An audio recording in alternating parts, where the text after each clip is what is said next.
आपका स्वागत है। इस वीडियो में हम जानेंगे गौतम बुद्ध की अद्भुत कहानी, जो ने राजकुमार जीवन को छोड़कर प्राचीन ज्ञान की खोज में निकल पड़ी। उनकी यात्रा से मिलेगी आपको आंतरिक शांति की प्रेरणा। अगर आप भी चाहते हैं जानने कि कैसे हम जीवन की चुनौतियों से निकलकर अपने आप को परिवर्तित कर सकते हैं, तो वीडियो देखिए। एक गांव में गौतम बुद्ध का बहुत बड़ा आश्रम था। वहां पर एक प्रसिद्ध बौद्ध गुरु रहते थे। वहां पर उनका एक शिष्य बहुत बोलता था। वह हर समय इधर उधर की बातें करता था।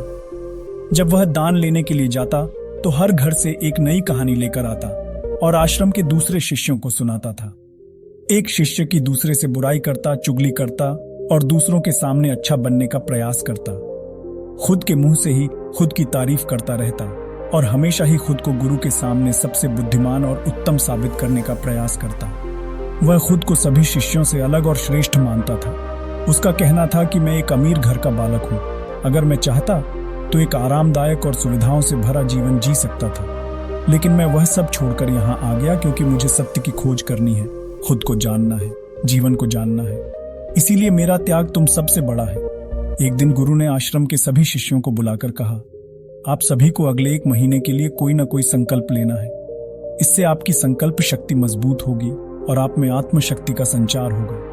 आप सभी अपने सामर्थ्य के अनुसार कोई भी संकल्प ले सकते हैं, और यदि 1 महीने से पूर्व आप में से जिसका भी संकल्प टूट जाएगा तो वह अपनी पुरानी दिनचर्या में वापस आ जाएंगे। सभी शिष्यों ने अपनी शक्ति के अनुसार छोटे बड़े संकल्प लिए और गुरु को अपने अपने संकल्प के बारे में बताकर वहां से चले गए। लेकिन वह शिष्य जो खुद को सबसे अलग और बड़ा दिखाना चाहता था, वह सीधे गुरु की कुटिया में पहुंच गया और बोला, मैं कोई छोटा मोटा संकल्प नहीं लेना चाहता, बल्कि खुद की ही जैसे एक बड़ा और महान संकल्प लेना चाहता हूँ। कृपया आप ही बताएं क्या संकल्प लेना चाहिए। उसकी यह बात सुनकर गुरु मुस्कुराए और बोले, क्या तुम मेरे द्वारा दिए गए संकल्प को पूरा कर पाओगे? क्या तुम्हारे लिए उसे पूरा करना संभव होगा? शायद नहीं, वह तुम्हारे लिए संभव नहीं है। तुम उसे पूरा नहीं कर पाओगे, इसीलिए तुम खुद ही कोई संकल्प ढूंढो। शिष्य ने कहा, नहीं गुरुदेव, आप जो भी संकल्प मुझे देंगे मैं जरूर उसे पूरा करूंगा। गुरु ने कहा, ठीक है, तो तुम अगले 1 महीने तक चुप रहोगे, मुंह से एक शब्द भी नहीं निकालोगे, यही तुम्हारा संकल्प है। शिष्य ने कहा, गुरुदेव, यह भी कोई संकल्प है?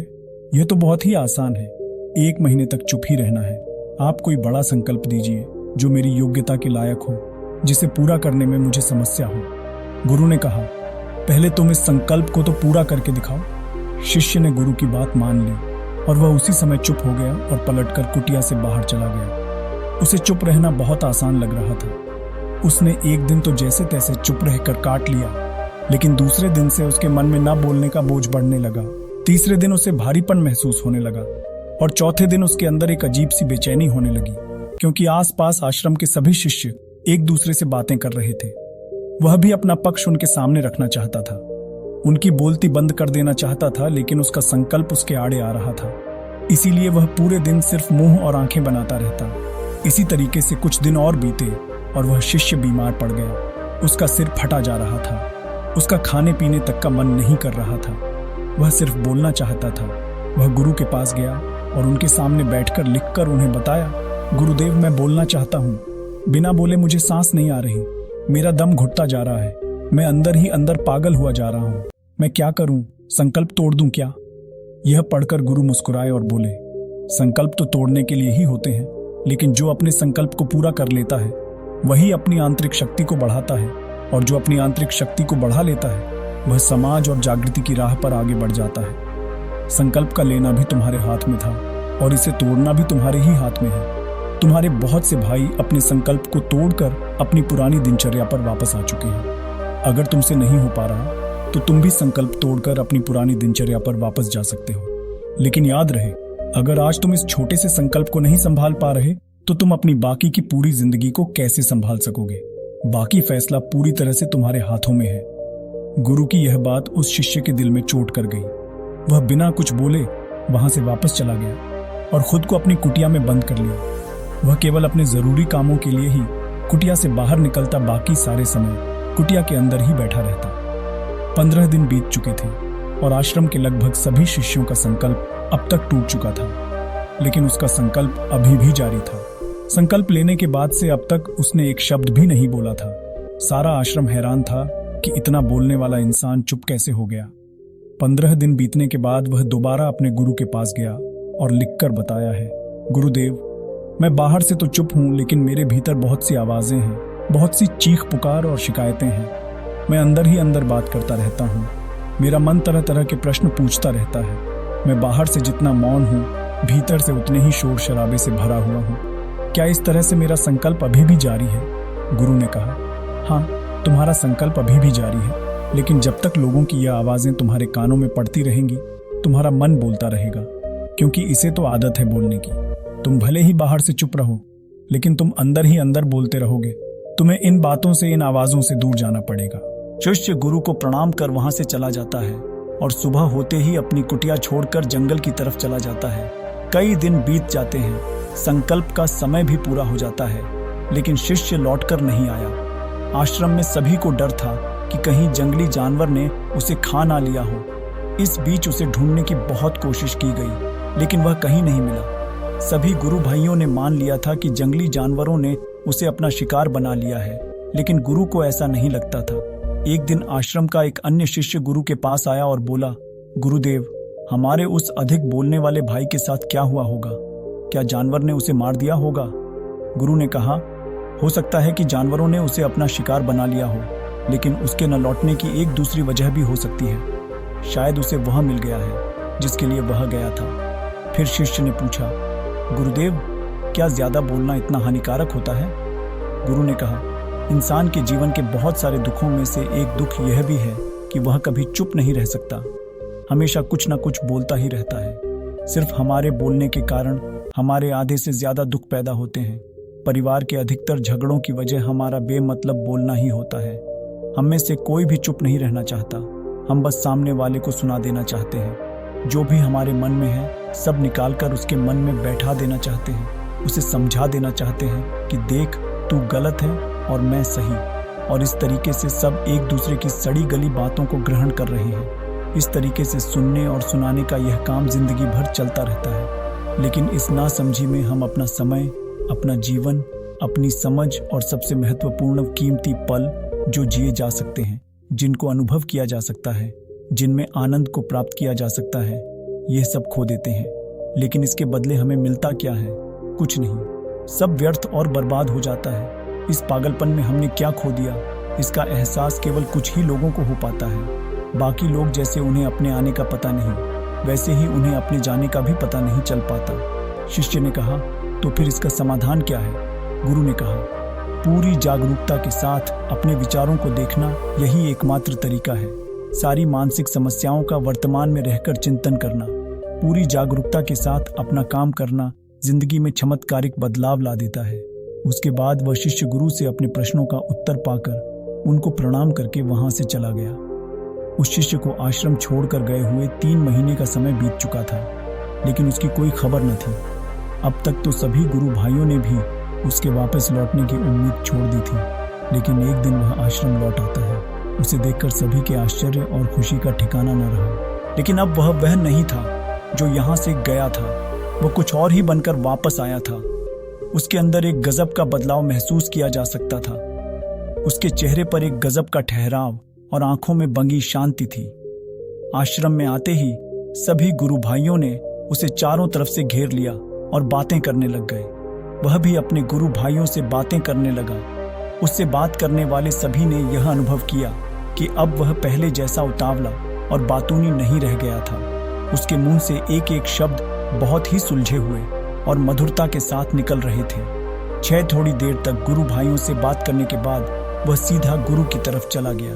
उसने गुरु के चरण छुए और कहा, गुरुदेव, क्या मैं अब भी मौन हूं? क्या अब भी मेरा संकल्प जारी है? गुरु ने कुछ देर तक शिष्य की आंखों में बड़े ध्यान से देखा और कहा, हाँ, तुम अब भी मौन हो। तुम्हारे मुंह से एक भी शब्द निकल नहीं रहा और तुम्हारा संकल्प अभी भी जारी है। शिष्य ने कहा, गुरुदेव, जब मैं आश्रम से गया तो मैं मुंह से तो चुप था, लेकिन मेरे अंदर बहुत सी आवाजें थी, मन में बहुत से प्रश्न थे और वह बंद नहीं हो रहे थे। तो मैं जंगल में चला गया, इस उम्मीद से कि वहां मुझे शांति मिलेगी और मेरे मन की बकबक कम हो जाएगी। लेकिन मैं जितना एकांत में जाता गया, मेरे अंदर की आवाज उतनी ही तेज होती गई। मेरे भीतर की पुरानी से पुरानी आवाज मुझे सुनाई देने लगी। तब जाकर मैंने महसूस किया कि मैं कितना गलत कर रहा था। जब मैं अपने परिवार वालों, दोस्तों को और गुरु भाइयों को बुरा भला कहता था तो उस समय मुझे लगता था कि मैं सही कह रहा हूँ। जब मैं गुरु भाइयों की एक दूसरे से चुगली करता था और उनका मजाक बनाता, तब भी मुझे यही लगता था कि मैं उनसे बेहतर हूँ और मैं सही कर रहा हूँ। लेकिन उस दिन मैंने पहली बार महसूस किया कि मैं कितना गलत बोलता था। काफ़ी दिनों तक ये आवाज़ें, ये शिकायतें मेरे अंदर चलती रहीं, लेकिन धीरे धीरे करके एक दिन ये सारी आवाज़ें मेरे अंदर से समाप्त हो गईं। अब मैं भीतर से भी मौन हो गया। उस घने जंगल में बाहर से कोई बोलने वाला था नहीं और भीतर कोई आवाज़ बची ही नहीं थी। और मैं उस दिन पहली बार मौन का सही अर्थ समझा। मेरे चारों तरफ बहुत शांति थी। हालांकि अभी भी कुछ आवाज़ें आ रही थी जो पहले भी आती थी, लेकिन मैं उन्हें सुन नहीं पाता था। पर अब वह सभी आवाज़ें मुझे स्पष्ट रूप से सुनाई दे रही थी। हवा के चलने की आवाज़, चिड़ियों के चहकने की आवाज़ और पानी के बहने की आवाज़। ये सभी आवाज़ें मैंने पहली बार पूरे होशपूर्वक सुनी। अपने चारों तरफ इतनी शांति मैंने पहले कभी महसूस नहीं की थी। तो इस शांति को भंग करने के लिए मैंने पहली बार अपने मुंह से कोई शब्द निकाला। मैं चिल्लाया, हे ईश्वर, ये कैसी शांति है? सभी कुछ इतना शांत क्यों है? ऐसा क्या हो गया? लेकिन मेरे चिल्लाने के बाद भी शांति भंग नहीं हुई। सब कुछ पहले जितना ही शांत था, बाहर भी और भीतर भी। हे गुरुदेव, मैंने अपने गुरु भाइयों से बात की, मैंने आपसे बात की, मैं बोल रहा हूँ, मैं चल रहा हूँ, मैं सब कुछ देख रहा हूँ, लेकिन मैं अपने भीतर एकदम एकांत में हूँ, मौन में हूँ, भीड़ में होता हूँ, तब भी भीतर से अकेला एकांत में होता हूँ। जब मैं खुद में भी शोर करना चाहता हूँ, तब भी एकांत में ही होता हूँ। अब सब दिखाई पड़ने लगा है, सब सुनाई पड़ने लगा है। गुरु ने कहा, जब तक हम बाहर की तरफ बोलते रहेंगे, भीतर अशांति ही रहेगी। लेकिन जिस दिन हम भीतर की तरफ मुड़ जाएंगे, तब हमारे मुंह से कुछ भी निकलेगा, हम शांत ही रहेंगे। दुनिया में जितनी भी बुराइयां हैं, ज्यादातर हमारे बोलने से ही उत्पन्न होती है, क्योंकि हम चुप रहना नहीं चाहते। हम जितनी जरूरत है उससे कहीं ज्यादा बोलते हैं। हम सामने वाले को सुनना नहीं चाहते, बल्कि उसकी बोलती बंद कर देना चाहते हैं। उसे समझा देना चाहते हैं कि मैं कौन हूँ, मैं क्या कर सकता हूँ, और यही हमारी जिंदगी का मकसद बनकर रह जाता है। हमारी सारी ऊर्जा व्यर्थ के बोलने में बर्बाद होती रहती है। ऐसे ही समाज में लोगों का जीवन दुखों से भर जाता है, जो हमेशा एक दूसरे को सुनाने में लगे रहते हैं। कभी एक दूसरे को सुनना नहीं चाहते, समझना नहीं चाहते, और चुप रहना तो उन्होंने कभी सीखा ही नहीं, क्योंकि चुप रहना उन्हें छोटा महसूस करवाता है। दुनिया की सभी लड़ाइयों का कारण हमारा बोलना ही है। इसलिए हमें सिर्फ उतना ही बोलना चाहिए जितना जरूरी हो, क्योंकि व्यर्थ का बोलना ऊर्जा को नष्ट करना है, और यह बोलना ही हमें कभी अपने भीतर की ओर लौटने नहीं देता, क्योंकि यह हमें बाहर की ओर खींच कर रखता है। और बाहर है ही क्या इस संसार के अलावा। लेकिन अगर अपने भीतर के संसार की ओर मोड़ना है तो इस मुंह को बंद ही रखना चाहिए। इसीलिए जितने भी बुद्ध हुए, आत्मज्ञानी हुए, वह सभी एकांत की ओर भागे, ताकि उन्हें ज्यादा न बोलना पड़े, ज्यादा सुनना न पड़े। वह एकांत में रहे और शांत रहे, इसीलिए आसानी से भीतर की यात्रा कर पाए। लेकिन अगर कोई चाहे तो इस संसार में रहकर भी एकांत में रह सकता है, शांत रह सकता है। लेकिन इसके लिए उन्हें अपनी ऊर्जा बचानी होगी, जिसे वह अब तक अपने व्यर्थ के शब्दों में बर्बाद कर रहे थे। दोस्तों, इस कहानी की सीख यही है कि व्यर्थ का बोलना ऊर्जा को नष्ट करना है। ज्यादा और व्यर्थ बोलना ही हमें अपने भीतर की ओर लौटने नहीं देता, क्योंकि यह हमें बाहर की ओर झुकाए रखता है। और जिन्हें भीतर की यात्रा करनी है, उन्हें अपने मुंह को बंद ही रखना चाहिए। मुझे उम्मीद है कि आपको ये कहानी पसंद आई होगी और काफी कुछ सीखने को मिला होगा। कहानी के बारे में अपने विचार आप हमें नीचे कमेंट बॉक्स में कमेंट करके बता सकते हैं। जाने से पहले वीडियो को लाइक करें और चैनल को सब्सक्राइब जरूर करें। नमो बुद्धाय।